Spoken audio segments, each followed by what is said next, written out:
que desarrollamos y ya nos estamos invitando para el próximo miércoles a las 18 horas, donde generaremos un nuevo encuentro con distintos actores de nuestra sociedad. Así que, estimada Romina, la encargada de moderar y de presentar a esta mesa de intercambio que vamos a desarrollar esta tarde. Muchas gracias. Bueno, un gusto estar con ustedes, estar dando comienzo a esta instancia que ha convocado la ANEP, en el marco de estas consultas que está haciendo con distintos actores, con docentes, con estudiantes, y después con estas 4 mesas que va a llevar adelante, donde va a convocar. Y bueno, nos tocó arrancar, y a mí me tocó moderar este encuentro entonces con representantes de los partidos políticos. Voy a pasar a presentarlos formalmente. Por el Partido de la Gente nos acompaña Patricia Ravelo. Patricia, bienvenida. Por el Frente Amplio, Pablo Caggiani. Por el Partido Colorado, después yo saludaba a Carmen Sanguinetti, que estaba al llegar. Por Cabildo Abierto, Guillermo Domenech. Por el Partido Independiente, Javier Lacida. Y esperamos ahora también la presencia del Partido Nacional. Bueno, les propongo comenzar. Tenemos mucho para hablar, hay que empezar por algún lado, así que la pregunta inicial que yo les haría, como para empezar a intercambiar ideas, tiene que ver con, bueno, si imaginamos este Uruguay de acá deseable, digamos, a 20 años, ¿no? ¿Qué personas, qué niños, qué jóvenes, qué adultos queremos formar? ¿Con qué características? ¿Con qué habilidades? Esa es la pregunta disparadora. Después vamos intercambiando alguna cosa a partir de lo que surja, si les parece, de las distintas charlas. No definimos el orden para empezar. ¿Quién se anima a romper el hielo? Yo empiezo. ¿Sí? ¿Patricia? Soy docente y por ahí el diputado como me designó, el diputado Daniel Peña, y a mí me gustaría que ese niño, si bien voy a leer un poco, pero que esté visto desde todo su componente, todo integral, un ser integral, y que muchas veces no lo tomamos así como un ser integral. Entonces, teniendo en cuenta eso, de tener en cuenta el desarrollo de la persona como un componente, que sería fundamental para la educación eso, hacer que todo educando experimente sus sentimientos, esto es muy de los docentes, ¿no? Que juegue, que comparta lo que tiene, que pueda desarrollarse libremente.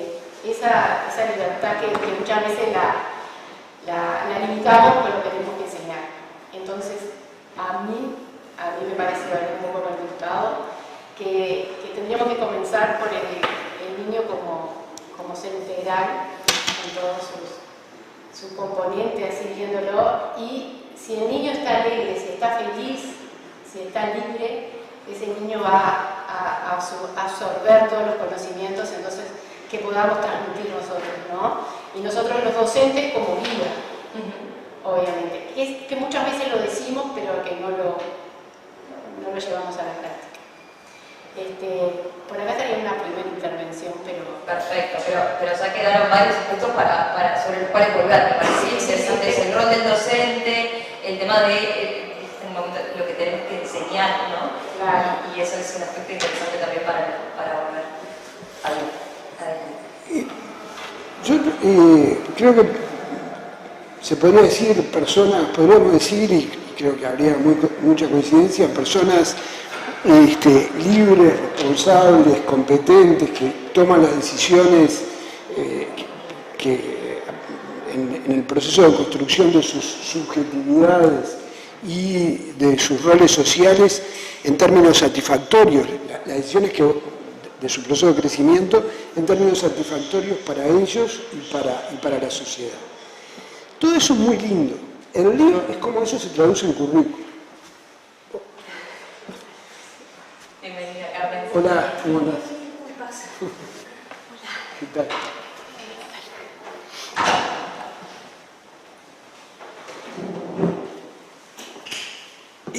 Yo decía que el lío es cómo traducir eso en currículum, porque esa libertad un poco. la libertad, la responsabilidad, todo eso, porque ahí el lío es que nosotros hay problemas para traducir eso en currículum que vienen del sistema educativo, pero hay algunas características de la sociedad. El sistema educativo uruguayo se desarrolló como un sistema, en el contexto de una sociedad que Germán Rama llamaba hiperintegrada, ¿no? Una sociedad homogénea, y funcionó en relación a esa homogeneidad. Hoy tenemos una sociedad fragmentada y en el mundo, no solo en Uruguay, tenemos una sociedad plural, con valores distintos, con sentidos de vida distintos. Entonces, ahí hay una dificultad grande y el sistema educativo tiene una dificultad grande para traducir eso en definiciones curriculares. Yo doy un ejemplo corto de las dificultades. Hay un documento, hay una definición de la ANEP que se llama Programa de Educación Sexual, ¿no? Que tiene que ver con el proceso de integral y de construcción de decisiones. Ahora, cuando uno mira ese programa de educación sexual y la evaluación que se hizo del programa en el 2017, se encuentra con que es un programa que solo rige para los centros educativos públicos, no para los privados, lo cual es raro, porque un programa debería ser para todos. Y después hay una evaluación de cuánto se hizo con ese programa. Y uno se encuentra con que el 13%, es una evaluación que hizo la ANEP, el 13% de los alumnos dijeron que no hicieron nada, lo cual está bien, es un número importante, pero no crítico, pero el 63% dice que tuvieron menos de 5 actividades en el año con ese programa. Y el lío que para mí hay es que si nosotros le preguntáramos,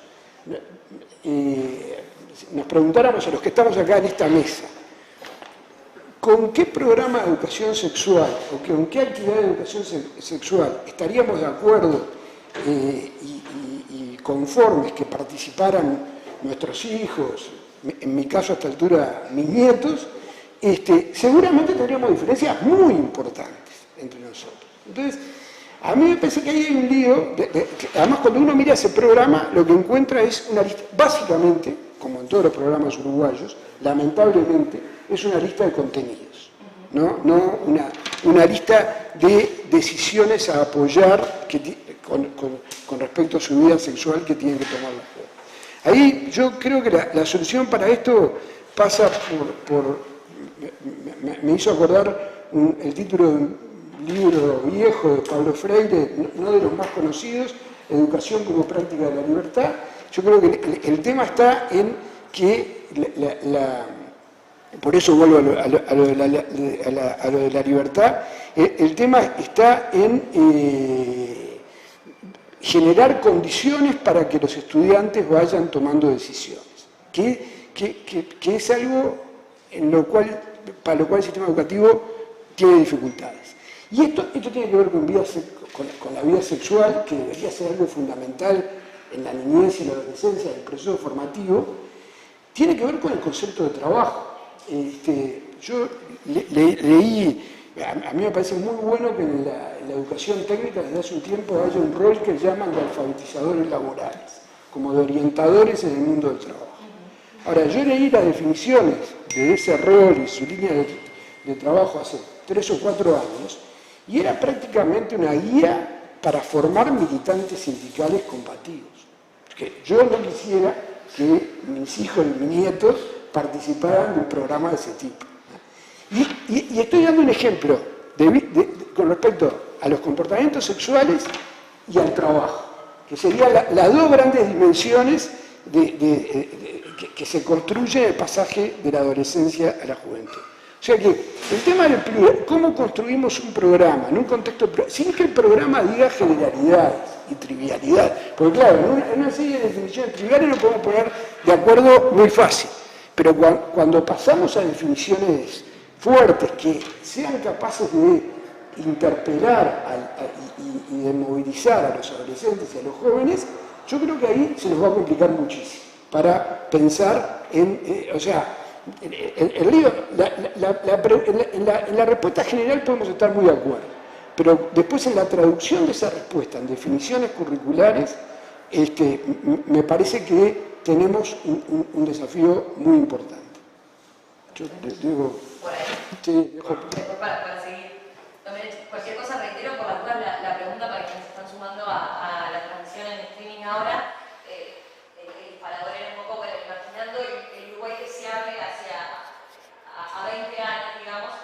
qué personas, qué niños, qué jóvenes, qué adultos queremos formar y con qué características y habilidades, ¿no?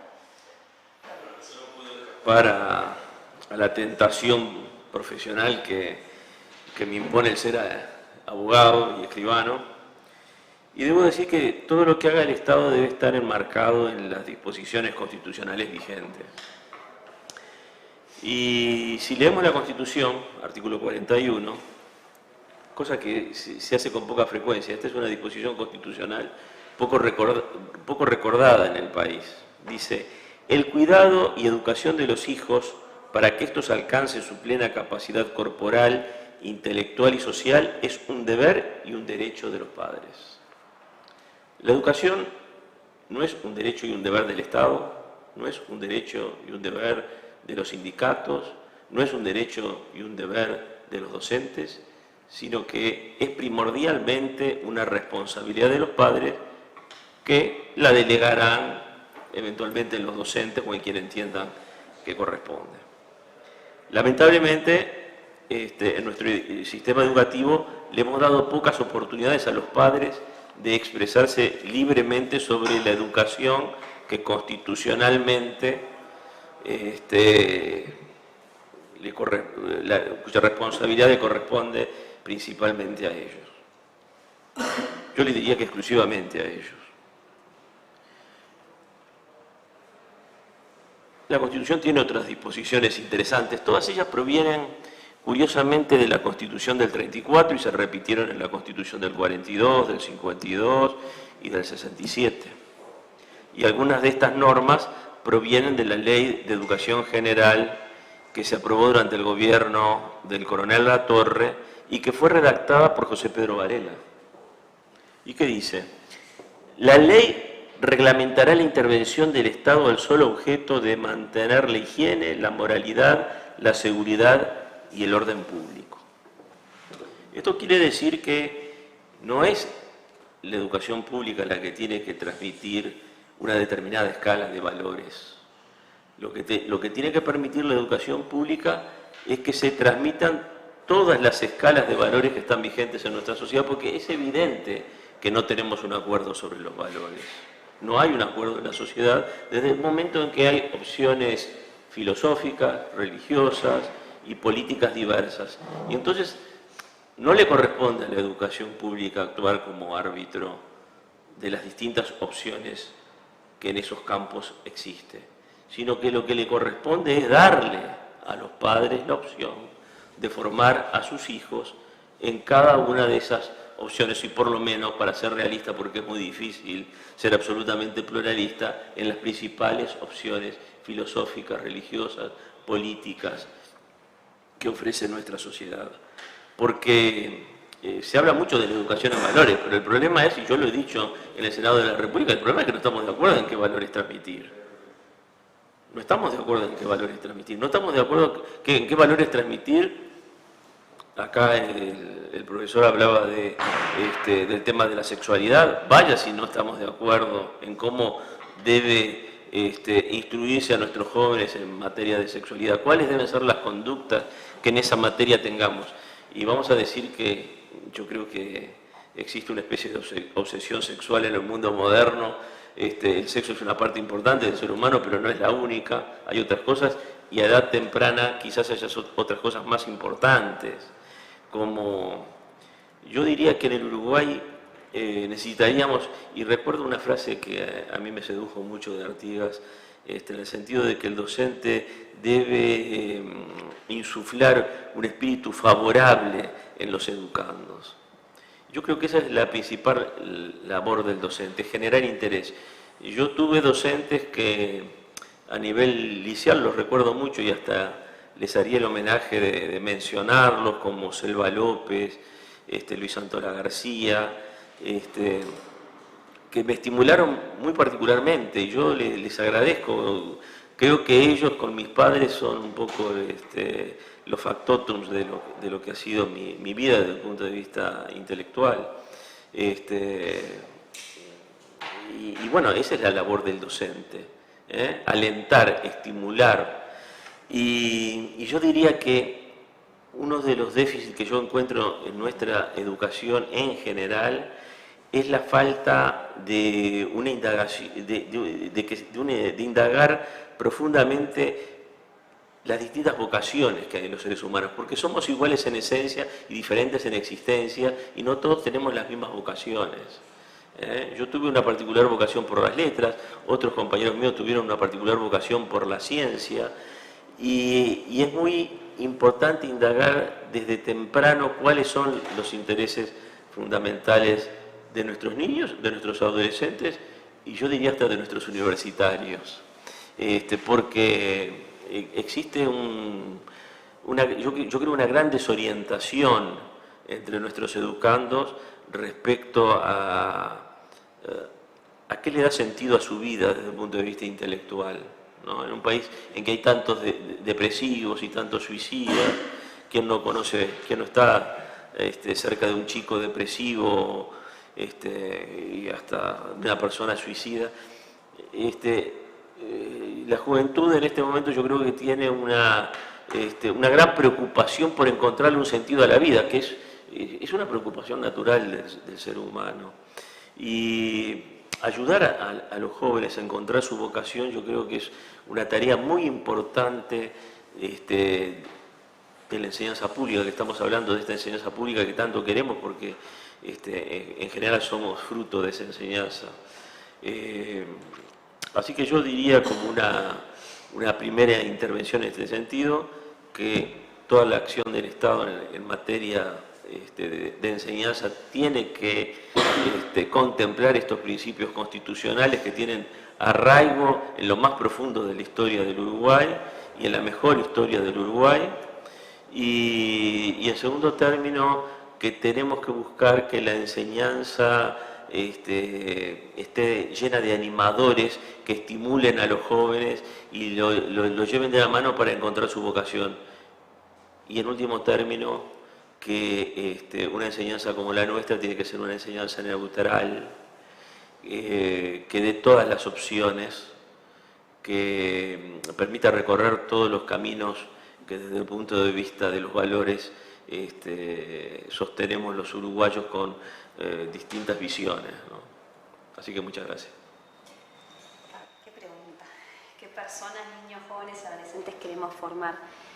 Yo diría que personas plenas, que tengan la posibilidad de desarrollar totalmente su potencial para insertarse de manera productiva en la sociedad.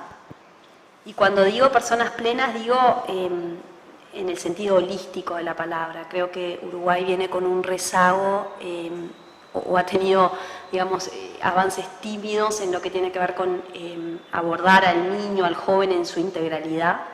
Seguimos capaz muy focalizados en lo que tiene que ver con la intelectualidad y la dimensión emocional está un poco más rezagada. La dimensión del bienestar en general está rezagada. Y creo que en definitiva tenemos una gran oportunidad de mejora en lo que tiene que ver con darle a los chiquilines herramientas para la vida, ¿no? Que van desde cómo resolver un problema que se presenta 4 veces al día, que es ¿qué comes?, hasta resolver qué te pasa en el mundo laboral cuando un compañero lo ves pasar de la puerta y no puedes manejar lo que te genera esa persona, ¿no? Entonces, me parece que acá tenemos que pensar en las personas insertas en la sociedad desde un punto de vista productivo, pero contemplando esa integralidad. Creo que también enfatizaría en esto de la búsqueda del propósito de las personas, en esto de identificar habilidades, fortalezas, pero realmente desde dónde quieren aportar a la sociedad. Me parece que ahí también tenemos una gran oportunidad de mejora. Sabemos que cada vez vivimos más, cada vez trabajamos más y en definitiva hay una tendencia a cambiar de trabajos y demás, pero a veces esta pregunta no sé qué tan presente está. Pondría foco en lo que tiene que ver con la educación emocional, pondría foco en lo que tiene que ver con la tecnología en función de, ¿no?, como una herramienta para, y no la tecnología en sí misma. Y Y bueno, me parece que hay mucho para trabajar en esto. Creo que todavía seguimos, por ahí decía esto del programa como una lista de contenidos. Seguimos parados en un paradigma contenidista.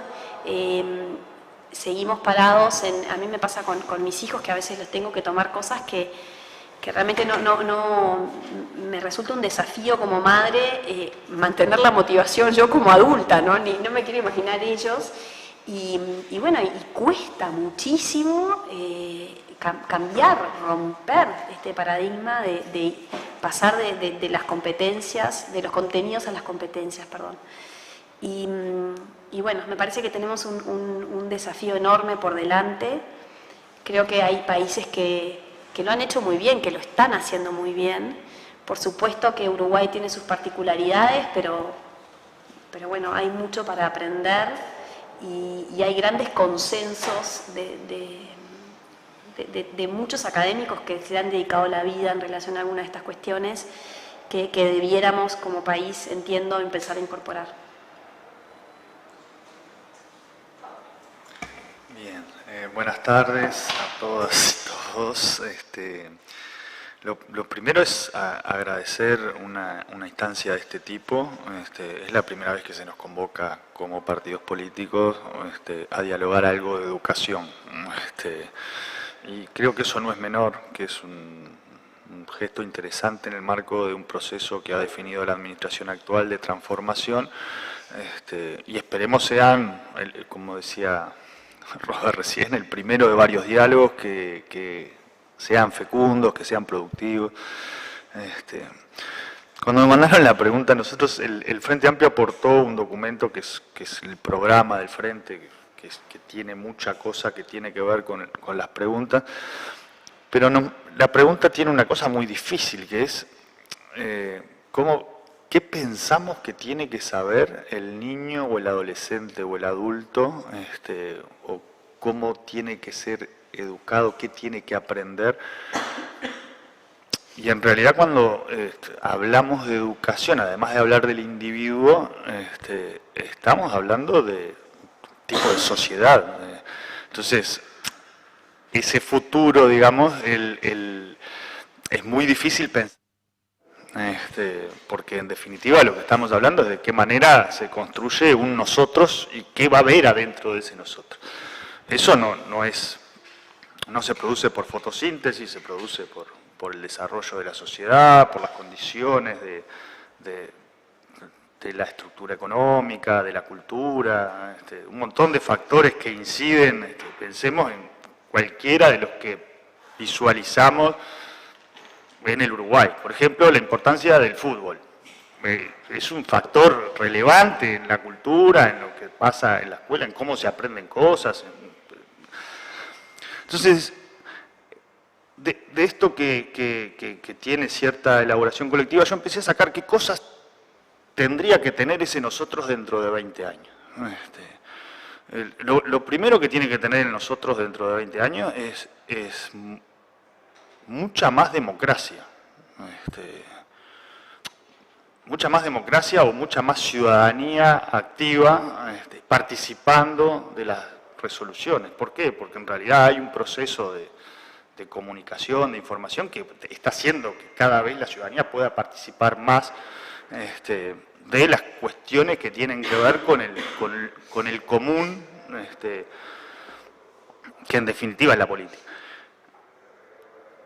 Tienen que ser ciudadanos, cuando hablo de ciudadanos, ciudadanas, estoy hablando de infancias, adolescencias, juventudes y mundo adulto,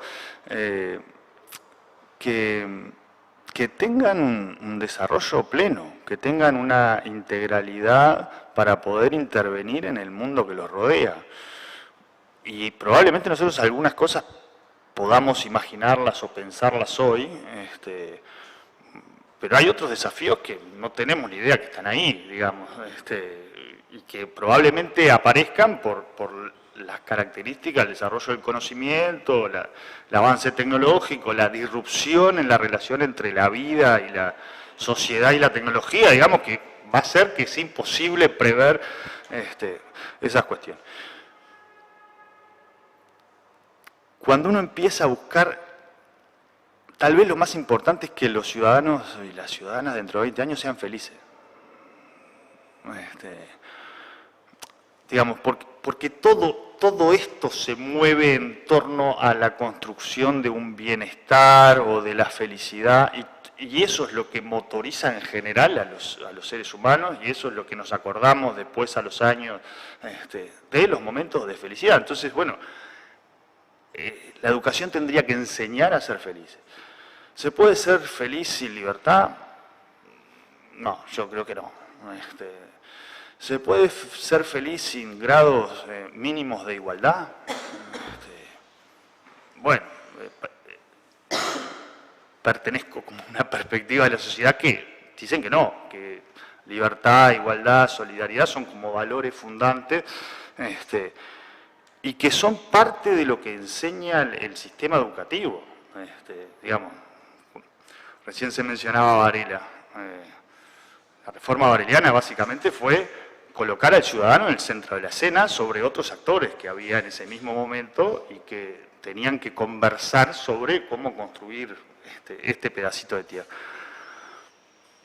También me imagino como muchos temas ya saneados, ¿no? De una discusión donde había un divorcio entre la educación y el mundo del trabajo, ¿no? Había una preparación para la academia y una preparación para la fábrica.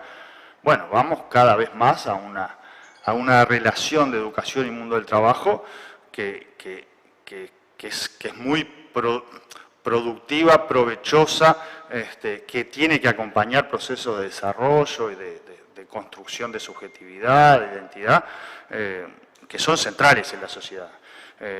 Me imagino que, o nos imaginamos que el sistema educativo va a tener resuelto esta lógica de si es o no parte de un sistema de cuidado. Sí, vamos a asumir que el sistema educativo es un formidable sistema de cuidado, es que hay que darle las condiciones para que esos cuidados tengan la protección o el estímulo a los derechos de niñas, niños, adolescentes, adultos. Me imagino que va a colocar fuertemente los temas ambientales, que va a colocar fuertemente la discusión ética en relación a la tecnología, no solo al desarrollo como una cuestión productiva o de generación de valor, sino, bueno, de generación de identidad, de mejores tipos de relación entre los seres humanos. Me imagino que va a tener mucho más vinculación con la ciencia. Digamos, estos 2 años vimos que efectivamente Uruguay tenía un sistema científico que nosotros, bueno, más o menos, sí, pero resulta que había un sistema científico allí que tenía mucho para decir, mucho para aportar, mucho para enseñar. Me imagino que los centros educativos van a ser lugares extremadamente divertidos. Porque todo esto, si no, además no es divertido, es una tortura, por más que los adultos entendamos que es una cosa importante. Me imagino que vamos a entender que las nuevas generaciones, la ciudadanía del futuro, implica, y ahí me piso Carmen, perdón, implica trabajar menos horas y tener más horas para hacer las cosas que nos gustan. Y hay que aprender a hacer eso. Nadie aprende a tener ocio creativo. Es algo que se enseña en la familia, se enseña en la escuela, se enseña en la institución educativa, en el club del barrio. Bueno, entonces hay que poner efectivamente, yo no sé esto cómo después Javier lo bajamos a programas, ¿no? Pero efectivamente tenemos que construir en esto de una ciudadanía que sea feliz con lo que puede hacer o con lo que quiere hacer, que también tenga un ocio que sea, que genere plenitud. Con eso ya estaríamos. Entonces, creo que sí que hay como una serie de desafíos en la construcción de nosotros, y que tienen que ver con que tenemos un acuerdo, un contrato social donde los derechos de las infancias son importantes, el derecho es importante, la democracia es importante, la palabra de los otros es importante. Y sí, yo estoy seguro que dentro de 20 años no vamos a tener que pensar en cómo hacemos con los más vulnerables o con los más castigados, porque eso la humanidad se supone que en 20 años lo tiene que poder resolver. Y eso habla de pobreza, eso habla de privaciones, eso habla de migrantes, eso habla de población trans, eso habla de población afro en Uruguay, eso habla de desigualdades por el lugar del país donde naciste, y bueno, se supone que ya entrado el siglo XXI esas cosas las vamos a tener resueltas. Me planto acá. No, una aclaración. Cuando yo decía que vamos a trabajar, no me refería a más horas, me refería a que la vida laboral, la vida es más larga y eso nos va a llevar a todos a tener que trabajar más años. Simplemente quería aclarar eso, porque... Me parece interesantísimo ya lo primero que ha surgido.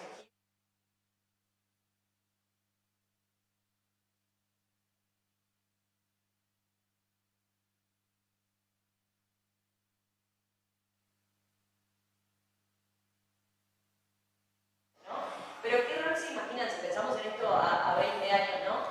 Algunos lo mencionaron. ¿Qué rol se imaginan teniendo, por ejemplo, a la tecnología completamente en el sistema educativo? ¿Qué rol tiene que tener? ¿Y qué debería pasar con las asignaturas? Deberíamos hacer una ronda y una ronda, pero capaz que no nos va a dar el tiempo para todo. Así que viene bien si podemos contestar esas dos preguntas en una. A ver si ven esos dos aspectos, ¿no? ¿Qué tiene que pasar con las asignaturas? ¿Qué tiene que pasar con la tecnología? ¿Quieren empezar al revés o...? Perfecto. Sí. Yo me pregunto, cuando vi la convocatoria, una pregunta que me gustaría hacerse a la NEP y que la NEP vea cómo la responde. La programación no debería formar parte de las competencias básicas que tuvieran los niños desde primera escuela a los 6 años, con perspectiva, o sea, para un niño, para un adulto dentro de 20 años, va a ser tan importante leer, escribir, calcular, como programar, pero no en un sentido laboral, sino en un sentido de una habilidad que le permite interactuar con los 20 aparatos con los que tiene que interactuar cotidianamente y entenderlo mejor. Hay algunos países que están avanzando, que han incorporado Gran Bretaña, por ejemplo, de hace 3 o 4 años, programación como competencia básica en primero de escuela. Yo no estoy seguro, no estoy proponiendo, me estoy preguntando y de alguna manera estoy trayendo la pregunta de Daniel. Sería bueno mirar las experiencias, hay más de un caso, en esos otros países y ver lo que se puede aprender de ellos y abrir la discusión acá. Capaz que alguno tiene ya posición tomada sobre lo que decía Javier. No. Bueno, es incuestionable que la informática, el conocimiento de informática se impone. Hoy en día yo creo que tener conocimientos de informática es tan importante como hace 200 años saber escribir con pluma de ganso, ¿no? O sea, es un instrumento ineludible hoy día. Eso para mí está fuera de discusión, ¿no? Probablemente la ciencia siga evolucionando y capaz que aparezcan otros elementos que sustituyan a la informática. No lo llego a divisar. También cuando era niño ni se me ocurría que pudiera existir una computadora. Y respecto a creo que se habló respecto a la currícula, yo creo que tendría que ser mucho más flexible, ¿no? ¿En qué sentido? En el sentido de que debería haber muchas materias optativas. Yo en el año 67 estuve estudiando en lo que vendría a ser un liceo en los Estados Unidos y había una currícula que era básica y después una serie de materias optativas, ¿no? Y yo creo que esa uniformidad que tenemos en nuestra enseñanza conspira contra la posibilidad de los jóvenes de buscar su vocación, ¿no? Tendríamos que tener una educación musical en serio, por ejemplo, ¿no? Que no fuera meramente libresca. Claro, yo comprendo que carecemos a veces de los medios materiales indispensables para ello. Yo recuerdo, estoy hablando de 50 años atrás, más de 50 años atrás, en ese liceo había una sala de música con todo tipo de instrumentos musicales. Está lejos de las posibilidades materiales nuestras, seguramente una cosa de ese tipo. Había un laboratorio que realmente, bueno, capaz que algún químico de hoy lo envidiaría en el Uruguay, ¿no? Y era un liceo público, en un pequeño pueblo del oeste de los Estados Unidos. Y bueno, tenían un gimnasio que era mejor que el mejor gimnasio que teníamos en ese momento en Montevideo, y era obligatoria la educación física, todos los días 1 hora de educación física. Y bueno, pasaron 50 años y esos modelos deben haber mejorado y nosotros todavía no llegamos a lo que en aquella época era modélico en ese país, ¿no? O sea que vamos con un gran retraso. Yo insisto, tenemos que abrirle oportunidades a los niños y a los adolescentes para que ensayen todas sus capacidades. Bueno, y eso de alguna forma, o sea, eso... incluso las capacidades manuales, ¿no? Que nosotros en nuestra enseñanza hemos ignorado, yo no digo desalentado, ignorado, ¿no? Porque es asombroso ver a algunos niños la capacidad manual que tienen y eso también contribuye a la realización del ser humano, porque no todos nos vamos a realizar como ingenieros, como abogados o como médicos. Y bueno, tenemos que tener incluso nuevos paradigmas, me da la impresión, ¿no? Nos hemos quedado anclados un poco en aquello de mi hijo el doctor de Florencio Sánchez, ¿no? Y yo me pregunto muchas veces, ya a nivel universitario, fui 38 años docente de la Universidad de la República, si todo el dinero que estamos metiendo a nivel universitario lo estamos invirtiendo bien, cuando seguimos formando abogados, escribanos, contadores, y existe una plétora en estas profesiones que le genera a esa gente verdaderas dificultades para moverse en el mundo del trabajo. Y si no, tenemos que comenzar a orientar a la gente en la ciencia, ¿no? Que es un gran déficit que me da la impresión que tenemos todavía en nuestro país, ¿no? Haciéndola más accesible. Y el gusto por la ciencia quizás comience en la niñez, seguramente comienza en la niñez, si le mostramos un modelo atractivo a aquellos que tienen vocación y aptitudes, porque no todos tenemos aptitudes para lo mismo. Bien. Claro, a la medida que estoy escuchando, en general, en todo salió el tema de las competencias. O sea que nosotros hoy por hoy tenemos una educación que está más dirigida a los contenidos y no dirigida a las competencias. Y teniendo en cuenta si un niño pequeño está más motivado hacia los celulares, que hoy por hoy a la tecnología, de repente en los primeros años no tenemos tanta tecnología. Si la vemos desde los programas, estamos como en un programa como por fuera, y los docentes que queremos hacer es llegar al programa que está acá, porque el que está más arriba me está exigiendo, o sea, nuestro no se Lo que yo digo es, si tendríamos que orientar la educación más a las competencias y tener en cuenta las habilidades que tiene cada uno de los chicos, y desde ahí, si están felices también que lo dijeron, si yo estoy en lo mío, si yo quiero hacer lo mío, si yo puedo elegir, voy a la clase de tecnología, voy a la clase de música, voy a la clase de matemática, voy a la clase de ciencia, voy a ir con gusto, que no sea algo que sea dirigido, obligado, que es un poco así, pero ¿cómo lo llevamos? Sí, bueno, ahí tendríamos que establecer de qué edades estamos hablando, ¿no? Para empezar a darles la opción y hasta cuándo hay que abrirles el abanico, ¿no? Pero yo creo que si le abrimos el abanico, en secundaria cambia un poco el abanico. Voy a elegir un taller de cocina, elegir el taller de arte, o sea, está un poco más abierto. En primaria no está tan abierto, también pasémonos en la lógica, no tenemos la logística, tenemos por ejemplo informática, que sí, bueno, lo hacemos, vamos, la robótica, y la robótica la están haciendo los más grandes, y es capaz que los más pequeños también pueden hacer robótica. Y tenés a la ciencia metida en la robótica, en la matemática, sin saber que están haciendo todo eso. Y no con ir a la suma de repente, ¿no? Bueno, ahí también, claro, no es solo lo optativo, sino la transversalidad Claro, de la todo asignatura. eso, y cómo se ensambla, digo, porque una cosa es que nosotros lo pensamos, lo vemos en los niños, pero cómo lo ensamblamos a la educación, cómo lo llevamos a la práctica. Bien. Yo creo que hay una dimensión de la tecnología. Yo tiendo a creer que la programación como competencia básica pareciera ser algo que tiene mucho sentido, y también la programación como vehículo para entender mejor determinadas cuestiones, ¿no?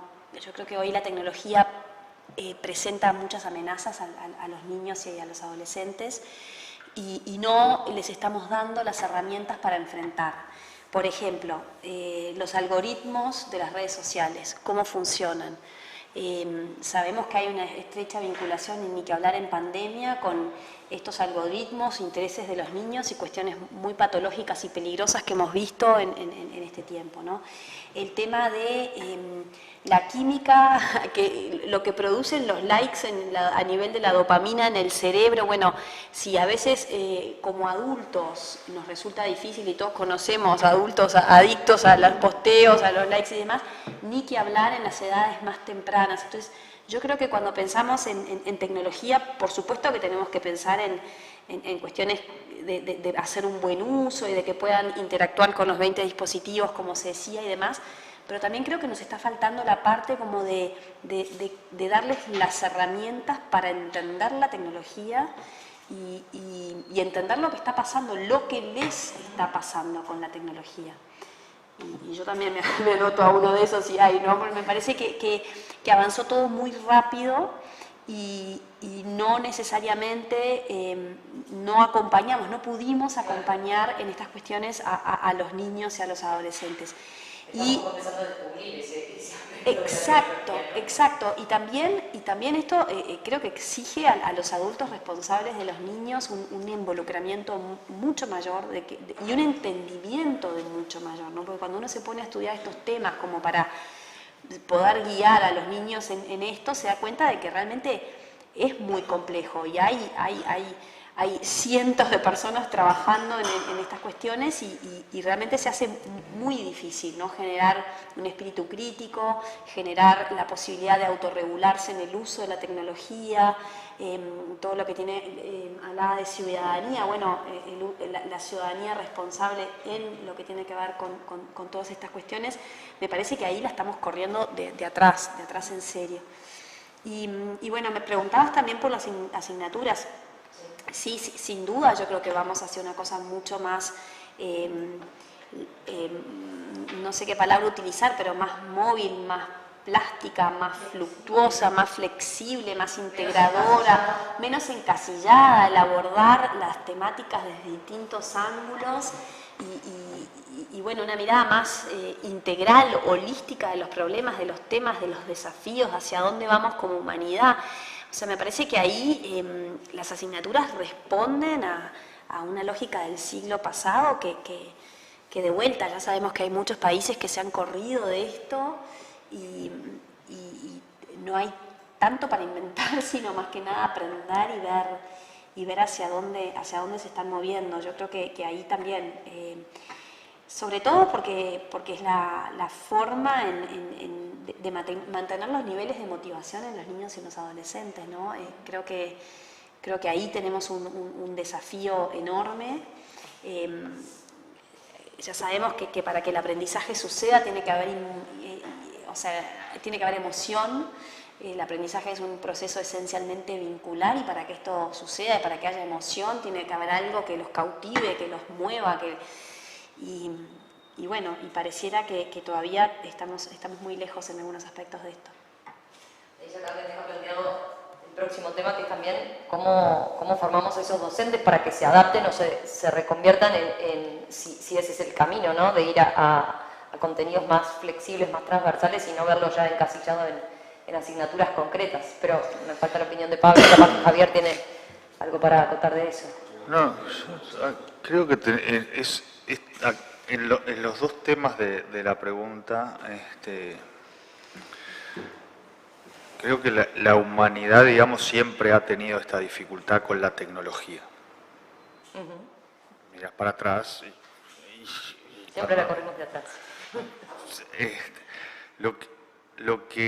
Lo que ahora es más preocupante es que eso escapa del control de la democracia. Eso sí es preocupante. Y hay unas dimensiones de la ciudadanía que no están siendo abordadas y que pueden llegar a ser como un elemento mucho más distorsivo en sociedades desiguales. Voy a poner un ejemplo, digamos, ¿no? Dentro de 10 años, nadie va a hacer una entrevista laboral. Porque la cantidad de clics que pusieron las infancias, ya sabemos, si los ordenás, ya sabemos a qué hora les gusta trabajar, a qué hora les gusta entretenerse, qué hacen cuando tienen un conflicto, qué hacen cuando tienen una situación compleja que no puedan resolver. Es decir, en términos de la cantidad de datos que se han volcado y quién usa y tiene esos datos, es un problema. Por eso la tecnología tiene que ser central. Yo no sé si es la programación, porque ahí además también tiene mucho que ver con cuál es el desarrollo. Hace 30 años capaz que era la tarjeta con agujerito. Hoy es programación y robótica sin duda, que es, así como es una segunda lengua, así como son otras cuestiones de la integralidad. Y lo otro es este debate de si es asignatura o competencia. Perdón, ahí, Pablo, me quedó duda con respecto a atándolo con lo que decía Carmen. Vos lo que decís es, ¿tenés duda con lo de programación sí o no como básico? No tengo. Pero Pero- tampoco tengo duda que esta certeza puede durar 2 años, digamos, porque cuando...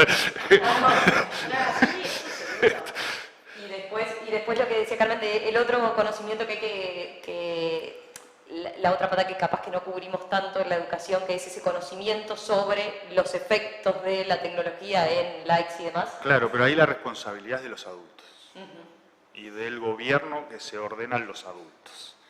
No puede ser responsabilidad de un niño de 6 años definir si le va a dar sus datos personales a una red social. Y yo creo que en eso la humanidad viene bastante atrasada y hay como algunas poquitas iniciativas a partir de aberraciones que hemos visto en estos últimos años. Con respecto al debate asignatura, asignatura sí, asignatura no,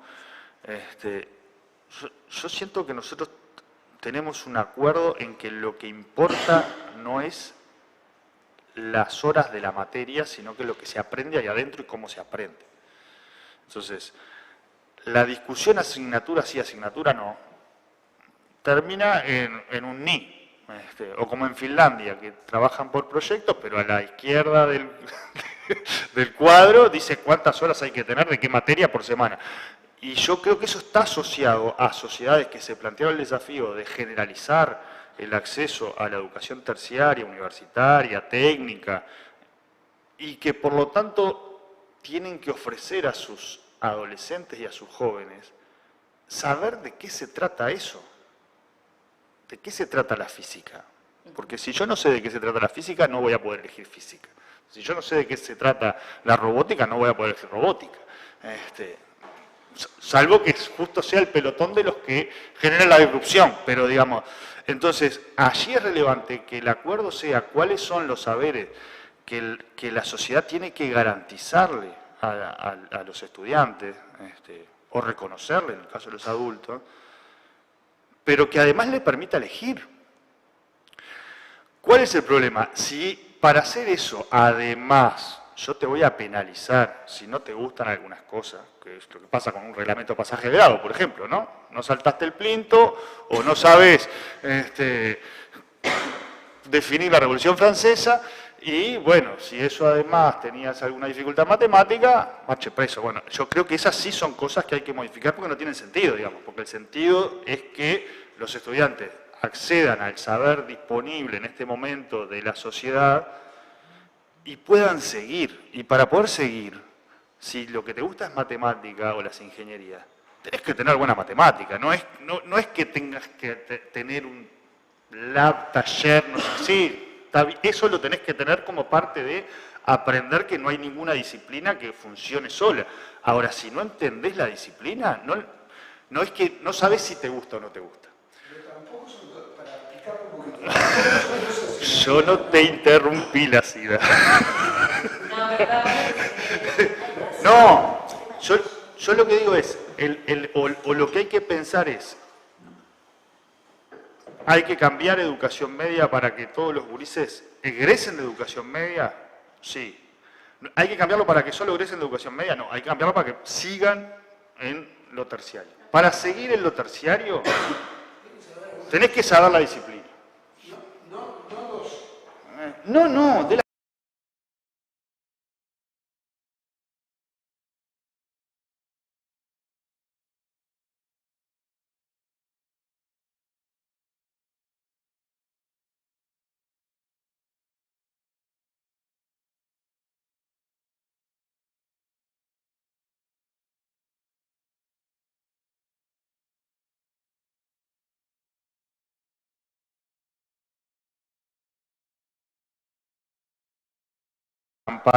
por estos temas. Si nos ponemos de acuerdo que tienen que saber la disciplina, tienen que conocerla para poder elegirla, yo creo que después, en eso el problema se ubica donde vos tenés que ofrecer todas esas opciones, porque la escuela tiene como esta otra lógica donde, como tenés un solo docente, eso tiene que ver con, bueno, el énfasis que le da el docente.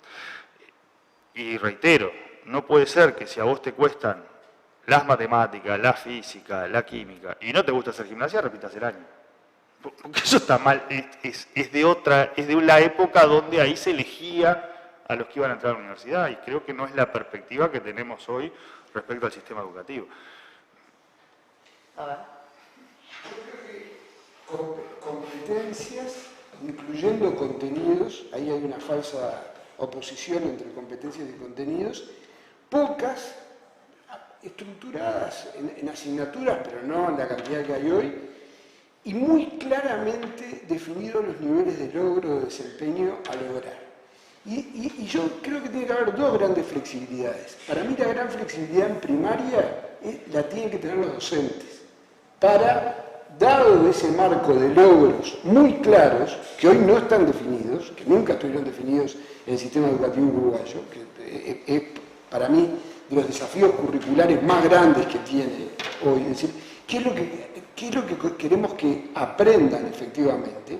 Y no son los cientos de páginas o las decenas, son un conjunto de competencias definidas con mucha precisión y después mucha libertad de los docentes, y en la medida que se pueda también después a los estudiantes, para llegar a esas competencias, con muchas herramientas para llegar. Herramientas, muchas de las cuales hoy están y se están usando muy bien, como los libros de texto o la plataforma CREA del Ceibal. Todo eso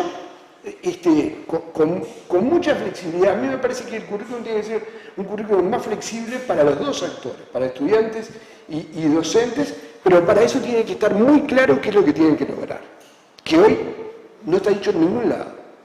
Entonces, una vez que eso esté claro, me parece que uno puede habilitar distintos caminos para llegar ahí desde los distintos puntos de partida, desde las distintas preferencias, desde los gustos, pero tiene que haber un conjunto de competencias que incluyen contenidos muy claras que le aseguremos a todos los niños y los adolescentes uruguayos, pues son las que le van a posibilitar después seguir en la educación superior. Y no que un sobresaliente en un lugar del país en realidad incluya distintos aprendizajes que un sobresaliente en otro lugar del país.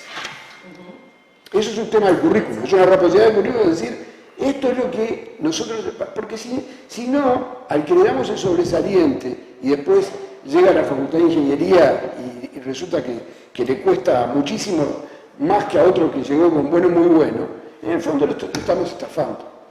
A él y a la familia. La manera que tenemos de no estafarlo es decirle, mirá, vos vas a haber aprendido esto, y el compromiso que tenemos nosotros como sistema educativo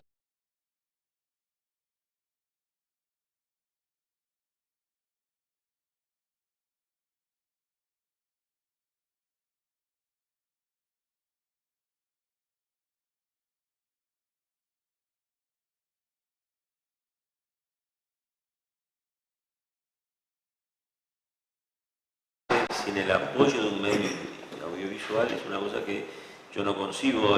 Si estamos hablando de geografía, ¿cómo no mostrar un video, por ejemplo, sobre el África, sobre el mar Índico, sobre la vida en el océano? Si estamos dando historia, qué fácil sería, con cualquier texto de historia, hacer el libreto de una película sobre hechos históricos. Yo estoy viendo ahora en Canal 5 que pasa una coproducción hispano-chilena sobre la historia de la conquista de Chile por Pedro de Valdivia. Uno puede estar de acuerdo o no con el libreto, pero me parece que es una forma magnífica de enseñar historia. Y por último, no quiero extenderme mucho, pero creo que estamos dejando en último término a la educación física, mens sana corpore sano. En el Uruguay, la educación pública no le hemos dado la debida importancia a la educación física. Y en definitiva, el físico es el soporte del intelecto, ¿no? Y bueno, yo le diría, en ese clima de acercar la enseñanza a las aptitudes vocacionales de cada educando, yo creo que la educación física también tendría que tener un lugar importante en nuestra educación, ¿no? Sí, simplemente para complementar, yo ampliaría un poco el espectro. En lo personal soy instructora de yoga y convencida de la importancia del yoga en la escuela, de la labor que está haciendo el RIE y otras tantas organizaciones, pero sin irme a algo tan específico como el yoga, creo que además del ejercicio físico per se, creo que hay un debe en esto de integrar el cuerpo, integrar mucho más al cuerpo en el aprendizaje en general. Creo que hay pedagogías que lo hacen muy bien, como puede ser la Waldorf, por ejemplo, pero en esto de pensar en personas insertas en la sociedad que tienen emociones y que tienen un cuerpo con el que van a estar toda su vida, y me parece que ahí también estamos en un debe, en lo que es el manejo del estrés, en lo que es la identificación de la tensión, en lo que son las señales corporales propias para en definitiva, para no lastimar al cuerpo y para cuidarlo, que de vuelta volvemos a lo mismo, cada vez lo vamos a tener más tiempo, ¿no? Y me parece que ahí hay sin duda mucho para hacer, más allá de lo que es estrictamente saltar al plinto, por usar el ejemplo que decían recién, o la educación física con una visión más tradicional. Para complementar, porque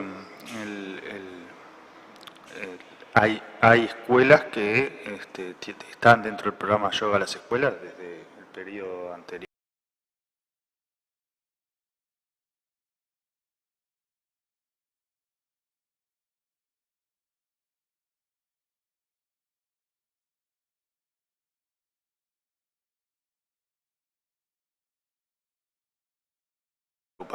Por nucleamiento, porque no se llega a poner un profesor, pero ahora que estamos todos los partidos políticos acá, esto se resuelve con presupuesto.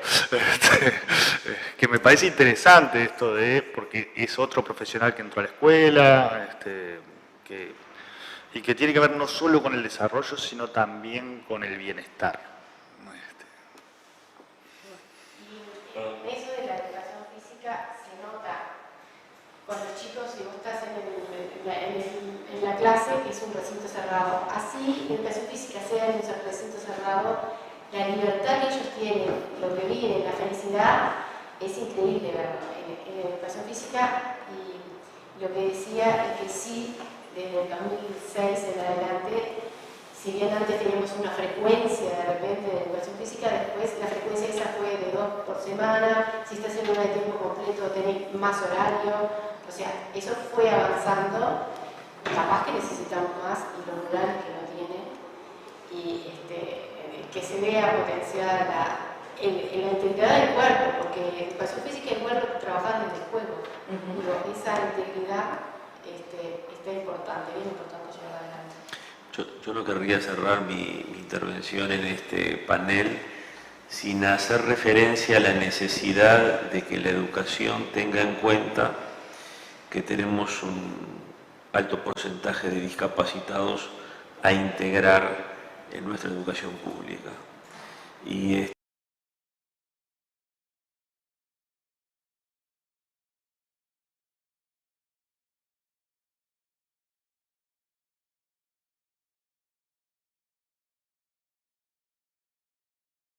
por lo agitado de la vida moderna, vaya a saber las razones, son un desafío que va a tener la educación pública de integrar a esos niños, adolescentes y jóvenes a una formación integral que los incluya respetando sus diferencias y sus dificultades.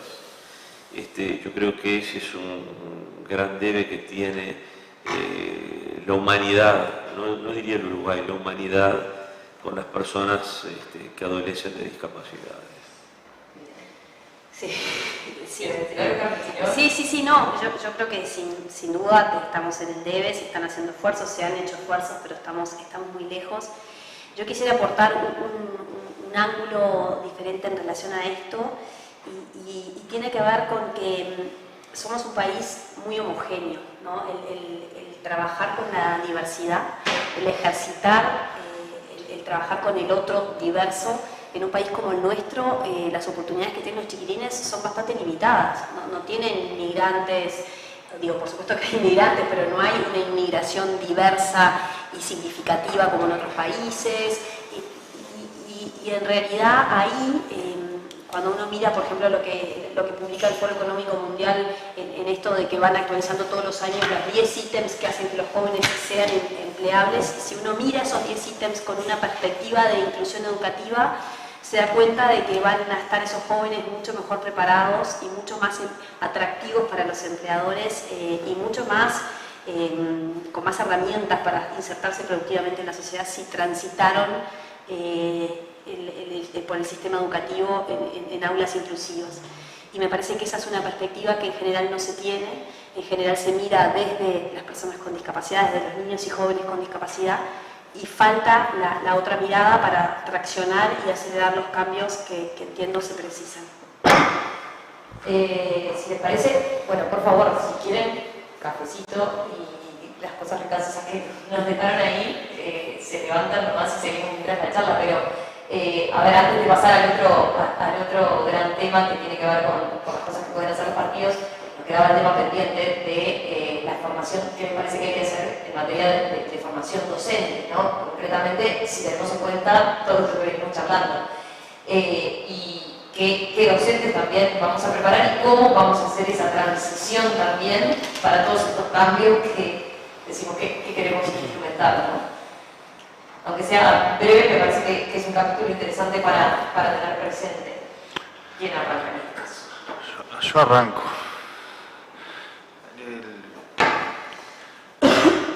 Siempre se reforma la educación y después se habla de la formación docente. Más o menos tropezamos con esa piedra ineterna.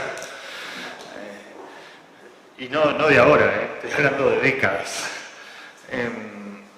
Yo creo que ahí lo que Uruguay tiene en el debe es esto de el carácter universitario de la formación docente y un sistema potente de posgrado, que los pongan en diálogo con actores que están produciendo en la ciencia, en la producción, en los diferentes espacios, porque efectivamente vos vas a tener que un docente trabaja 25 o 30 años al ritmo que está tomando el desarrollo del conocimiento, etcétera, se va a tener que mover varias veces del lugar. Y va a tener que saber más de lo que sabían mis maestras o mis profesores. Entonces creo que allí hay un debe que ha sido parte de un debate político que ha quedado bloqueado. Nunca se terminó de resolver, y bueno, y ahora de hecho es una de las cuestiones que hay arriba de la discusión de la política pública. Y lo otro es esto de efectivamente jerarquizar a los docentes, porque los docentes son re importantes hasta que hay que pagarles. Y eso ya sabemos que no va a buen puerto. Es decir, a pesar de, sin entrar en la coyuntura de las cuestiones de salario, los docentes siguen estando por debajo de otros profesionales. El docente es el único profesional que tiene todas las horas pizarrón, y no tiene horas fuera del pizarrón, o tiene muy poquitita. Cuando es una cuestión urbi et orbi, ya estudiada y demostrada por todos lados, que las 20 horas pizarrón implican otro tanto de horas que se tienen que hacer para que las 20 horas pizarrón sean de un buen docente. Entonces, yo creo que ahí tenemos un desafío importante, porque además eso también explica que no sea una de las primeras opciones la docencia para mucha gente. Hay mucha gente que opta vocacionalmente, optamos vocacionalmente, y hay otro montón de docentes que en realidad terminan en la docencia. Y lo otro es formación sistemática. Digamos, hay que pensar que en Uruguay hay muy poquitas maestrías, hay que hablar doctorado o especializaciones, para 60.000 docentes que tenemos en el nivel preuniversitario. Entonces, sí, es un desafío importantísimo, y es el actor clave, digamos. Hoy acá se ha planteado muchas veces qué importante es el docente para ordenar lo curricular, para manejar los perfiles de logro, para, ¿no? Bueno, si es tan importante, hagamos que sea importante. Yo estoy de acuerdo que hay que cambiar la forma de contratación. Pasó una cosa rara en el Uruguay en el año 2000,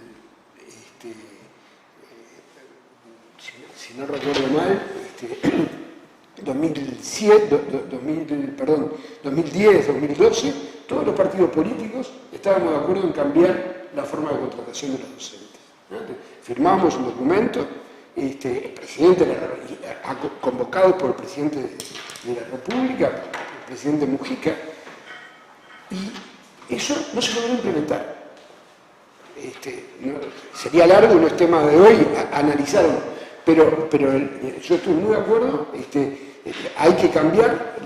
No es solo un tema de formación, es un tema de todo el desempeño docente. Y tampoco es un tema, el salario es fundamental, pero tampoco es solo un tema de salario, es un tema global, vinculado al desempeño. Yo creo que ahí hay una parte interesante sobre los procesos de aprendizaje. Hay evidencia muy fuerte de que aprendemos mejor cuando nos retroalimentan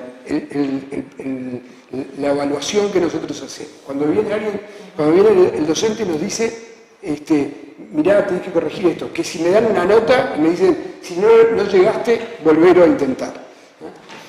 Yo creo que con la práctica profesional y con la práctica docente pasa lo mismo, que hay que dar, y ahí hay una referencia al currículo de la transformación curricular fundamental, en decirle al docente, estos son los logros a los que tenés que llegar. Y después muchas herramientas para que primero el docente se autoevalúe, evalúe a sus estudiantes, y después para evaluar muchísimo mejor a los docentes, pero no con una evaluación de arriba hacia abajo, sino como una evaluación integrada al proceso de mejoramiento de las prácticas. Para que haya una evaluación tiene que haber confianza, y la confianza hoy en buena medida está dañada adentro de la cultura educativa. Por eso yo creo mucho en la autoevaluación. Pero para que haya autoevaluación tiene que haber referencias muy claras de cuáles son los logros, qué es una buena clase, qué es una buena escuela, qué aprendizaje tengo que lograr. Eso tiene que estar definido. Eso en Uruguay no está escrito en ningún lugar, nunca estuvo escrito. Y en la mayor parte de los países del mundo está escrito y forma parte de las definiciones curriculares. Y después un comentario chiquito saliendo del tema, de algo que no mencionamos, que es la relación con el mundo del trabajo. Hoy hay un conjunto de aprendizajes que el mundo del trabajo es un lugar insustituible para el aprendizaje. Y eso tiene que ser parte de la transformación curricular de la media. Ahora, eso no se traduce como existe en la educación técnica, en donde ha habido cambios muy bien orientados, pero no se traduce, y este es un tema curricular, en casi 30 orientaciones para formación profesional básica. Los coreanos tienen en la educación técnica 5, 6, 7 orientaciones. O sea, es parte de un proceso de simplificación, y esto no significa ninguna reducción docente, significa que creo que es parte del cambio. Yo creo que estoy de acuerdo con lo que entendí que planteaba Pablo, es reorganizar la forma en la que trabajamos, ¿no? Trabajamos mal en la educación, estamos mal organizados, tenemos malos contratos, no evaluamos. Entonces, ¿para qué vamos a formar si no evaluamos? Formemos y evaluemos. Hay docentes en secundaria que pasan varios años antes de recibir evaluación de los inspectores. Esto pasa de hace tiempo. Todo eso hay que repensarlo. Y ahora, la transformación curricular es un ladrillo, una base a partir de la cual generar esos cambios. Sobre la formación, bueno, Pablo, que tiene que ser permanente, obviamente, lo de las maestrías, uno tiene que ir al exterior para hacer maestrías que a veces no están adecuadas a nuestra educación. En cuanto a la elección, claro, creo que la elección debe de ser para secundaria, porque los maestros elegimos como más ordenados, tenemos un título, muchos de los docentes de secundaria no tienen ese título, no sé si estoy errada o no. No es verdad.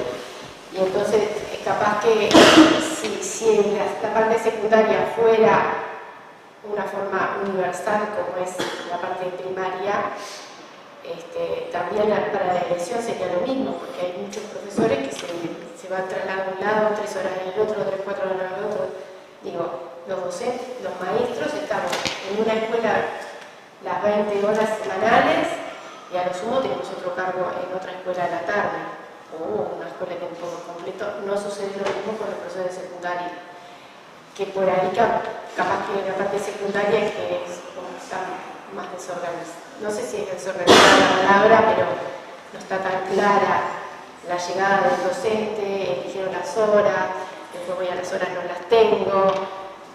Hay como, no sé, un tejido raro ahí que yo no lo llevo a comprender muy bien. Y también que muchos de los docentes de secundaria no son titulados, muchos, la mayoría, ¿no? Cada vez más titulados, pero todavía no todos son titulados como en la escuela. Capaz que hay que es donde la educación tiene como un quiebre, ¿no? Si vemos las evaluaciones hay un quiebre, y lo que decía también sobre las evaluaciones, la evaluación tiene que ser permanente y que esa evaluación sea rica, que nos sirva. Porque hacer una evaluación para dejarme los números, no, una evaluación que yo pueda modificar lo que estoy dando. Evalué, bueno, no me sirvió, modifico, voy a otra cosa.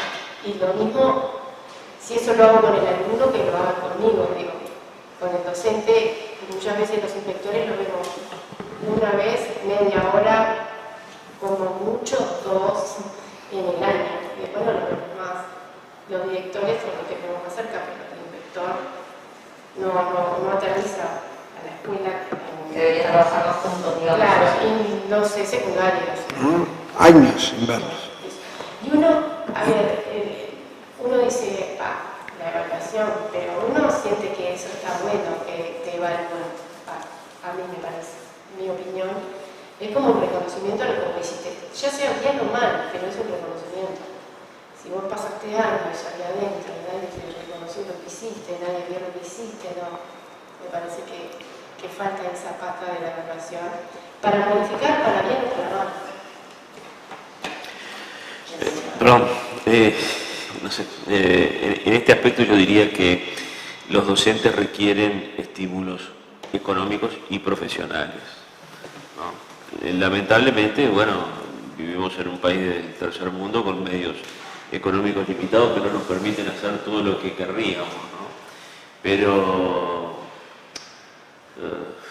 En lo profesional yo diría que el Uruguay tendría que aprovechar la experiencia de otros países, generar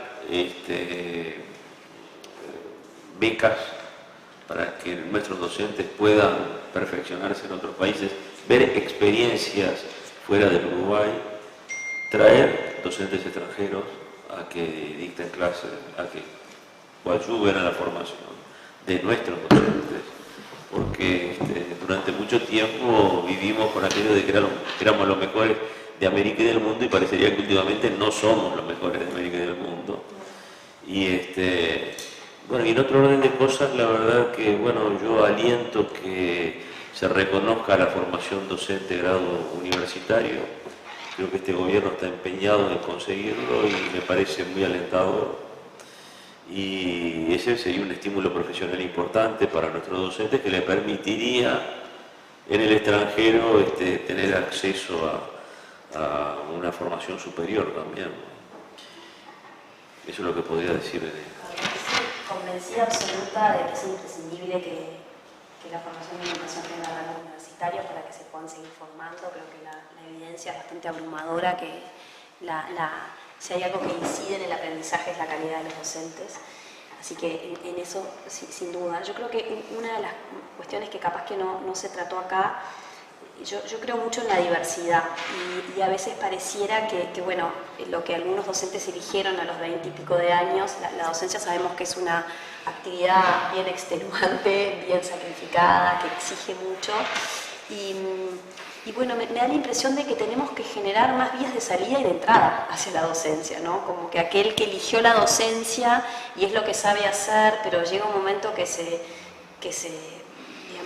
cumplió su ciclo, debiéramos como sociedad ofrecerles vías de salida, porque ese docente no está haciendo su función como debiera hacerla, y también vías de entrada para aquel profesional que no necesariamente elige la docencia 24/7, pero que tiene mucho para aportar y que le agregaría una cuota de diversidad a los centros educativos que yo creo que oxigenaría y que generaría algo positivo. Y también creo mucho que sería fantástico que los docentes salieran, que pudiéramos mandar muchísimos docentes al exterior a ver experiencias en todos lados de otras formas de encarar la docencia, de encarar la educación. Me parece que el hecho de que estemos tan al sur del mundo nos ha imposibilitado un poco eso y me parece que sería un oxígeno bien necesario y bien valioso si lo pudiéramos lograr. Perfecto. Si les parece, pasamos ahora a la otra parte que tiene que ver con la pregunta que se les planteaba en torno a qué pueden aportar, digamos, los partidos, ¿no? La pregunta sería así, ¿qué contribuciones pueden los partidos políticos hacer para mejorar la educación de los uruguayos? ¿Y qué acciones parlamentarias serían fundamentales para lograr lo que se entiende como la continuidad de los procesos de transformación educativa, ¿no? En el entendido de que no siempre van de la mano los tiempos de las transformaciones educativas, las transformaciones curriculares y los tiempos políticos, ¿no? Y esa necesidad de poder dar cierta línea de continuidad o cómo garantizar que no estemos dentro de un tiempo de vuelta discutiendo lo mismo o no. A ver, los escucho. A mí me parece que la garantía, para complicar, creo que la garantía no está tanto en los partidos políticos. Creo que hay una lógica de los partidos políticos que es muy buena, porque es una de las bases de la democracia, que es la alternancia en el poder, en que haya elecciones y renovación. Entonces, y otros sistemas educativos cambian con reglas de juego democráticos, políticos, partidarias, parecidas a las de Uruguay. Uruguay en eso es muy bueno, tiene una buena democracia, pero tiene, en mi opinión, una muy mala política educativa desde hace décadas y una enorme dificultad para reformarlo. Entonces, ¿qué hacemos con esa especie de incongruencia entre bueno, de acuerdo, ojalá, pero es la respuesta maximalista, digamos, ¿no? Yo creo que las garantías tienen que estar en la gente. que hay que generar mecanismos, eso, otra buena pregunta. Hoy hay mucha información sobre la práctica educativa, sobre el funcionamiento del sistema educativo. Hay muchas herramientas para que yo sepa cómo le están yendo a mis hijos en la escuela. Hay muchas herramientas para que los docentes sepan cómo va el proceso, hay muchas herramientas para que los estudiantes lo sepan, pero en el sistema educativo el responsable es el gran bonete. O sea, no hay responsabilidades claras. Por suerte dimos un paso en reducir el nivel de colegialidad en el gobierno, en la educación. Hubo otros avisos, ¿no?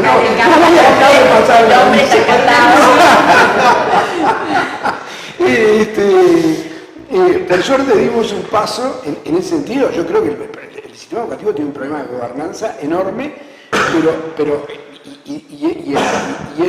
el haber eliminado 3 consejos va en la buena dirección, la dirección en la que funcionan el resto de los sistemas educativos en el mundo. Pero para mí no es suficiente, es necesario, pero no es suficiente. Capaz que es una reflexión un poco indirecta. ¿Por qué los 10 mejores liceos de Uruguay están en el interior y no en la zona metropolitana, ni siquiera en el interior metropolitano, Canelones y San José? Están en localidades que a veces no son las localidades más importantes. Yo tengo una hipótesis, porque ahí hay mucho más control social de las familias y de los vecinos sobre lo que hacen los centros, y los centros, no un control antipático, un control de que hay más información. Y si se sabe cumple más, la Constitución. Se cumple la Constitución. claro, exactamente, las familias están más al tanto, y la sociedad está más al tanto de lo que pasa en la escuela, o de lo que pasa, sobre todo en el liceo. Es una buena explicación. Entonces, porque es raro, ¿no? Los 10 mejores están en ciudades, en localidades chicas. Yo creo que esa capacidad que tienen los ciudadanos, las familias, en las localidades chicas la tenemos que tener todos los uruguayos, y que tenemos las herramientas para construir. Hoy, si un estudiante aprende o no aprende en un sistema, cuando va a clase todos los días, ni lo sabemos, ni tenemos mecanismos para incidir en lo que aprende o en lo que no aprende. Hay tensiones y conflictos entre familias y escuelas, pero no son porque aprendan poco, ¿no? Y en otras partes del mundo la gente sale a la calle diciendo queremos aprender más porque eso me va a dar más oportunidades en la vida. El problema es que en Uruguay no es evidente. En Uruguay el retorno de la educación, tenés que llegar muy alto en la educación, tenés que llegar al nivel universitario para que la educación te dé un retorno. Entonces, el aprendizaje... Y a veces ni así. Y a veces sí, pero los grandes números dicen que sí, ¿no? O sea, a partir de varios años de universidad y de egreso, siempre hay excepciones de gente con bajo nivel educativo que tiene ingresos muy altos, y a la inversa, pero en los grandes números ocurre. El problema es que en los grandes números, lo otro que pasa es que si yo aprobé segundo o aprobé quinto de liceo, en el mercado laboral no se nota, ¿no? Entonces, a mí me parece que ahí está la clave, en generar mecanismos de rendición de cuentas. Hay que crearlos, hay que inventarlos. Creo que tenemos una gran oportunidad, hay mucha información, busquemos que esa información, hay mucha información con un pésimo currículo. Entonces ahí yo veo una oportunidad de la transformación curricular. Demos la información a los educandos, demos la información a los docentes, demos la información a las familias. De tal manera que todos podamos hacerlo mejor. Las familias ejercer mejor la responsabilidad que tienen. Los docentes tener herramientas para mejorar su práctica, etc. Sentirse más evaluados también, que hablaban, ¿no? Claro, pero sentirse más evaluados no porque me están controlando, sino porque veo la evaluación no como un riesgo de penalización, sino como una oportunidad de mejora. Eso es una construcción cultural, hay organizaciones que lo logran y hay otras que no, que es muy difícil, y creo que una clave es hacerlo a poco, es la progresividad. O sea, eso no cambia de un día para el otro. Pero yo veo la cosa mucho más ahí, en que la gente es la que va a garantizar que las cosas continúen, que en los partidos. Pero no es porque tampoco quiera sacar la responsabilidad. Sí, yo básicamente estoy de acuerdo, ¿no?, en que la presencia de los padres y de la familia detrás de los educandos, apoyando a los educandos, es fundamental, ¿no? De todas formas, los partidos tenemos una responsabilidad, que es justamente la de apuntalar a las autoridades de la educación para implementar los cambios que estamos proponiendo o las cosas que estamos pensando como positivas en este proceso educativo, que es un proceso de cambio. Y eso es lo que creo que podemos aportar los partidos políticos, ¿no? Creo que estaría bueno tener un poco la perspectiva histórica de esto, ¿no? Si vamos a la Ley de Educación del 85, fue votada por todo el espectro político, ¿no? Se generó un consenso bien amplio. Y si vamos a la siguiente ley, no fue así, y de hecho derogó como creo que cerca del 70% de los artículos de la ley del 85. Entonces, ¿a qué voy con esto? Yo creo que, sin duda, la CIDA mencionaba recién una cuestión con la que seguramente Pablo no esté de acuerdo, que tiene que ver con la modificación de los consejos y demás. Sin duda tenemos visiones diferentes en algunas cuestiones, es innegable, apasionadas visiones diferentes en algunas cuestiones. Y seguramente también tengamos mayores coincidencias en un montón de cuestiones. Yo creo que hoy en Uruguay estamos con tantos desafíos, la magnitud del desafío es tan enorme que yo me animo a decir que las coincidencias van a ser más que las diferencias. Y creo que ahí, como partido político, fuera del ciclo electoral, ahora, en este momento, más o menos, debiéramos lograr esos consensos, porque con algunas cuestiones como el cogobierno no nos vamos a poner de acuerdo y con otras sí. Y no podemos seguir dejando pasar tiempo. Bueno, eso queda de manifiesto en los programas de los partidos, ¿no? De cada uno de los partidos. No vean tantas diferencias en el gobierno, más allá del cogobierno. Lo que creo que tiene que haber acuerdo es que una gobernanza fracasó, porque los resultados que tenemos fueron muy malos. Entonces, yo tengo que apostar a una nueva gobernanza, que me abra una perspectiva de optimismo sobre los resultados de nuestra educación, que tiene que cambiar necesariamente, porque es inadmisible que tengamos un 30% de educandos que pueden ser calificados de analfabetos funcionales y que un 60% de los estudiantes del ciclo secundario no culminen sus estudios. Eso es inaceptable y ese es el fracaso de un gobierno de la educación que tiene que cambiar. Y yo diría que... Y evaluémosla después. Pero démosle la oportunidad de que funcione. Y si no funciona, se tendrán que tomar las medidas del caso. Y sobre todo creo que lo otro que también falta para cerrar... Solo porque me interrumpieron, déjame terminar. Creo que digamos, tenemos que ponernos de acuerdo en el diagnóstico de la situación, porque si no acordamos en el diagnóstico, es muy difícil que traccionemos con la intensidad con la que tenemos que traccionar para cambiar. Y yo ahí me genera un profundo temor que haya negación de algún diagnóstico en relación a los indicadores de educación. Con eso termino. No te estaba dejando terminar, pero te estaban interrumpiendo. Ah, bien. Muy ligado. Está bien. Yo creo que los partidos políticos tienen muchísimo que aportar acá. Creo que estamos ya 2 años de asumido este gobierno, y aquel relato del cambio radical, de que había que cambiar todo porque estaba todo mal, desapareció, digamos, porque efectivamente en educación los cambios son acumulativos, etc. Creo que hay que lograr estas cuestiones de en qué sí hay acuerdo. Hoy Javier traía perdónenme que lo metí de la CIDA. No, con mucho gusto.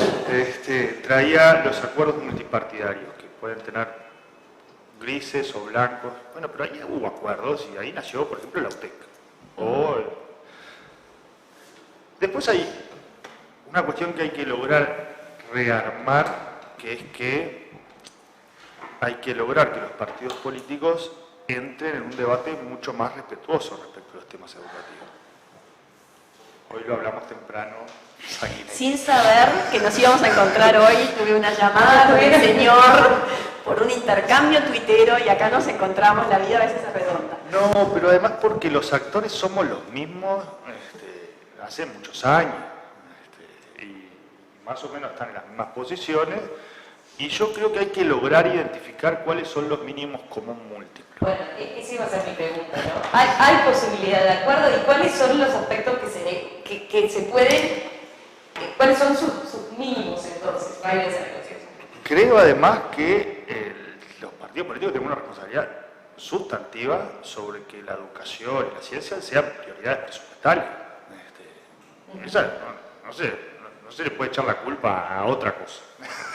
Ahí hay una definición de política pública que es, bueno, esto es muy importante, pero si es muy importante, ¿cuánto pesa esa importancia a la hora del presupuesto? Y después lo otro es intentar sanear estas discusiones de, por ejemplo, llevar los consejos a direcciones generales o los cambios que están planteados en la ley de urgente consideración de la forma más democrática posible. Yo advierto, y lo vengo, y es una cosa que nos debería asustar a todos, que Uruguay tuvo, a contar unas décadas para atrás nomás, ley de emergencia en el 71, en el 85, como decía Carmen,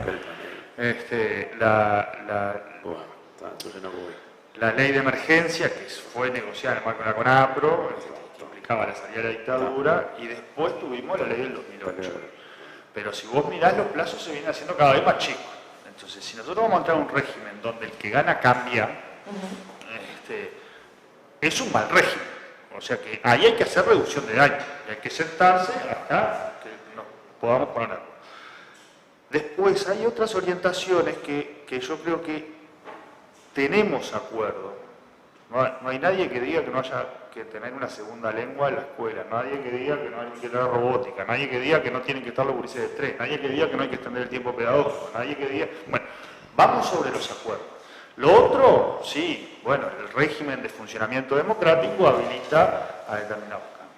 Pero yo creo que si el que viene va a cambiar todo, y todo lo que estaba antes estaba mal, y bueno, cuando el que venga después de ese va a pasar lo mismo. Y yo creo que eso en educación en Uruguay no solo no tiene que ver con la construcción de la política educativa, sino que además fuimos cuidados de eso por la Constitución y por Varela, entre otros.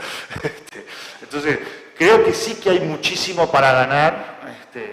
Hay que bajar las herramientas que son los instrumentos para hacer la guerra y dialogar hasta encontrar algunos acuerdos, porque reitero, estamos en un escenario donde efectivamente hay países que hoy no están en 3 años, que tendrían que estar en 3 años adentro de la escuela, hay países que no están en primera infancia, hay países que no están pudiendo aprender todo lo que deberíamos enseñarle, entonces hay mucha cosa para avanzar. Eso. Yo hago una pregunta, no soy política, entonces hago una pregunta. Si todos los partidos políticos están de acuerdo en la educación, entonces el planteo sería la educación desde el Estado, pensando así, globalmente. No como él dice, porque él dice, si viene uno cambia, pero si yo tengo algo que es el Estado. Educación como política de Estado. Como política de Estado, el que viene después, esto es política de Estado. Bueno, Claro, pero perdón, si el que viene no cambia, quizás tendríamos que Pero si nos regirnos reunimos todos. con la ley de educación del año 58 o con la ley de educación, la 14.101 del año 73. O sea, bueno, Pero si nos reunimos todos, no se debe haber dictado la ley del 85. Bueno, hay que adaptar, si hay algo que impone la realidad, son cambios. Cambios, sí, pero cambios todas las veces. Cada 5 Y años cambiando, no damos mientras tiempo. nos demos en la tecla, tenemos que cambiar. Claro, si cambiamos todas las veces, no nos preparamos. Acá estamos en el segundo año, vamos a cambiar en el cuarto o en el quinto. O sea que al sexto ya tenemos otro cambio. A eso me refiero. Yo creo que acá habría que discriminar como un tronco, ¿no? Debiéramos los partidos políticos llegar a acuerdos en determinados troncos y darle a eso un cierto horizonte temporal. El tema es que el mundo cambia, el mundo es muy cambiante, entonces no podemos, creo yo, pensar en que lo que es válido hoy va a seguir siendo válido. Digo, el dinamismo de los cambios se ha acelerado tanto que en algún punto creo que digamos, esto responde a eso, y es medio inevitable, me parece. Y también no podemos cultivar la utopía de la unanimidad, porque lamentablemente la utopía de la unanimidad, porque lamentablemente hay diferencias y lo que sí tenemos que alentar es la democracia y que prime la opinión mayoritaria, ¿no? Tratando de obtener los máximos consensos siempre, obviamente. Pero en aras de la unanimidad no podemos paralizarnos, ¿no? El mundo sigue y hay que enfrentar las nuevas realidades. ¿Y cómo ven en ese sentido a sus propios partidos en cuanto a los tiempos también, ¿no? Pienso en, si hablamos de educación, hace años que venimos hablando de esos diagnósticos y hasta, yo diría, a veces también me da la sensación que estamos sobrediagnosticando, ¿no? Llega un momento que hay que ponerse de acuerdo de una vez y hacer, ¿no? Hoy en día la discusión está centrada en los representantes en los desconcentrados y capaz que no podemos ver esos puntos en común de los que todos hablan. ¿Ustedes cómo ven esa posibilidad efectivamente de completar esos acuerdos y de encontrar esos mínimos comunes que nos permitan dar ese otro paso? Yo celebro lo que está haciendo la ANEP en este momento con nosotros acá y agradezco la instancia, lo mismo con esa comisión que se generó de personas de distintos ámbitos. Creo que la educación tiene que estar mucho más abierta a la sociedad y a los distintos actores de la sociedad, y en ese sentido se está dando un paso bien significativo, a mi juicio, en la dirección correcta. Me parece que hay que hacer mucho de eso. Creo que bueno, de vuelta, capaz que por una cuestión cultural, la educación tendía a estar, así hablaba del mundo del trabajo y de los oficios y demás, no había como un cierto reparo en este sentido, y me parece que ese es el camino y que hay que seguirlo profundizando, y la verdad es que celebro que esto esté pasando y que siga pasando para, en definitiva, anclarse en los cambios, en nutrirse de todas las voces. Me parece que eso es imprescindible. Yo, para aportar, creo que Uruguay nunca ha logrado tener un plan nacional de educación dialogado con los diferentes actores de la ciudadanía. Y creo que eso sería un instrumento bastante útil, por lo menos para marcar rumbos. Después lo que hay que buscar son estilos de debate y de gestión que no impliquen que el otro no existe. Porque eso tiene patas cortas, digamos. Y Uruguay ya sabe que tiene patas cortas porque después viene Bonilla y desarma 5 años de reforma, como pasó en los 2000.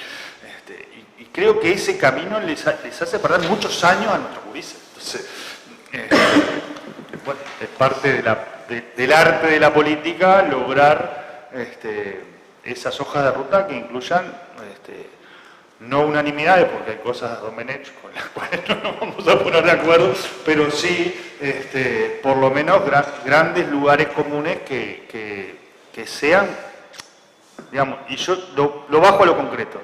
¿Alguien en Uruguay piensa que no tiene que haber una segunda lengua en la escuela? No, nadie. Y si lo piensa, no lo dice. Bueno, tenemos una cosa. 3 años, tiempo completo, que todos terminen la media, que haya propuestas terciarias y universitarias en el interior del país. Digamos, hay cosas en las que estamos de acuerdo. Lo que pasa es que siempre las escondemos y empezamos a hablar de la LUC y de la gobernanza y bueno, hay que ver de qué manera se escapa a esa agenda. Yo tengo la impresión de que los partidos en la transformación curricular tenemos más acuerdos que diferencias, y esa es una oportunidad para esto. Por ejemplo, hablamos muy poco de la segunda lengua, que es una definición curricular, y yo coincido. Si hay acuerdo, no es un cambio fácil, ni rápido, ni evidente. Pero es algo para plantear, para empezar, el documento que tiene que mandatar a la segunda lengua es el currículo nacional.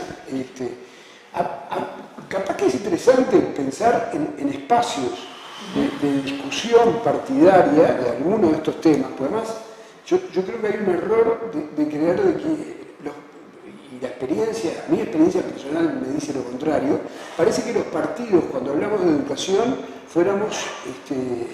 entrábamos en un terreno ilegítimo, digamos. Y yo he participado de muchos diálogos interpartidarios que han sido, y de muchas instancias interpartidarias, que han sido con toda la altura y con toda la rigurosidad. Yo lo que diría es que en Uruguay no ha habido déficit de discusión interpartidaria sobre educación. Lo que ha habido después es déficit de implementación. O sea, tuvimos acuerdos muy grandes y muy importantes, tuvimos acuerdos en lo que planteaba Pablo Cayani, el cambio de la forma de contratación, eliminar el profesor aula, nada menos, en 2013, 2014. Y después no lo logramos. Lo escribimos, lo firmamos y después no lo logramos. Entonces, yo creo que es un a mí me parece muy bueno que la ANEP se haya animado a llamar a los partidos. Yo creo que va a recibir críticas por eso. Me parece que tuvo una buena respuesta. Me parece que la mesa, una lástima que no haya podido participar el Partido Nacional, pero me parece que la mesa fue una buena respuesta, y me parece que ahí hay una pista de un enriquecimiento de la transformación curricular. Algo que yo coincido, creo que Carmen Segretti lo decía antes, que no está, y Pablo Cayani no estaba en la forma de trabajo, en la forma de construir política educativa.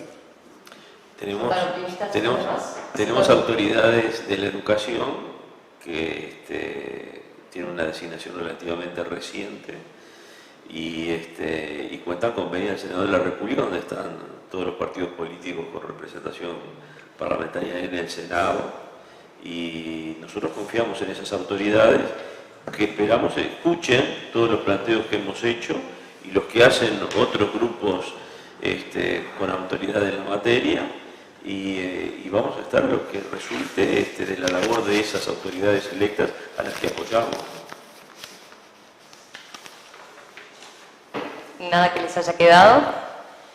Más allá de este aspecto último, ¿no? que venimos conversando, capaz que tenían algún aspecto del primer tema o demás, ¿no? Bueno, entonces... Simplemente agradecerles la invitación y bueno, y estamos a disposición de ustedes si se reitera un evento de esta naturaleza. Me parece que fue sumamente enriquecedor y creo que sirve estas instancias, capaz que otras, como decía Javier, ¿no? Donde se puedan encontrar por lo menos estas instancias para charlar e intercambiar y bueno, y ver después qué sale entonces. Así que yo les agradezco por el respeto además en el intercambio y lo interesante que fue. Claro, gracias a vos y a la NEP. Muy bien. Bueno.